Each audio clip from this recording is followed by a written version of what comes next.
1866 ମସିହା ଯେଉଁ କଥାକୁ ଶୁଣିଲେ ପ୍ରତ୍ୟେକ ଓଡ଼ିଶାବାସୀଙ୍କ ମନ ଭୟରେ କମ୍ପି ଉଠେ, ମନରେ ଖେଳିଯାଏ ଅଜଣା ଆତଙ୍କ। ଆମେ କହୁଛୁ ସେହି 1866 ମସିହାରେ ଘଟିଥିବା ହୃଦୟ ବିଦାରକ 9ଙ୍କ ଦୁର୍ଭିକ୍ଷ ବିଷୟରେ। ନଦୀରେ ପାଣି ନାହିଁ, କ୍ଷେତରେ ଫସଲ ନାହିଁ ଓ ଗଛରେ ପତ୍ରଟିଏ ବି ନାହିଁ। ଚାରିଆଡ଼େ ଖାଲି ମଣିଷର ଶବ ହିଁ ଶବ।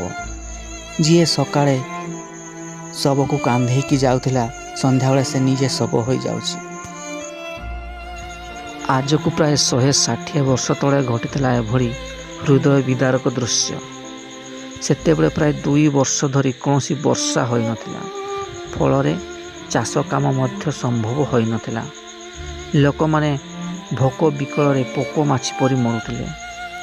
ଏହା ଥିଲା ଗଜପତି ଦିବ୍ୟସିଂହ ଦେବଙ୍କ ଶାସନର 9ମ ବର୍ଷ। ତେଣୁ ଏହି ଦୁର୍ଭିକ୍ଷର ନାଁ 9ଙ୍କ ଦୁର୍ଭିକ୍ଷ ରଖାଯାଇଥିଲା। ସେତେବେଳେ ଏହି ଦୁର୍ଭିକ୍ଷରେ ପ୍ରାୟ 10 ଲକ୍ଷ ଲୋକ ମୃତ୍ୟୁବରଣ କରିଥିଲେ, ଯାହା ମୋଟ ଜନସଂଖ୍ୟାର 35% ଥିଲା। ଭିଡ଼ିଓଟିକୁ ପସନ୍ଦ ଆସିଥିଲେ ଲାଇକ୍, ସେୟାର ଏବଂ ସବସ୍କ୍ରାଇବ୍ କରନ୍ତୁ।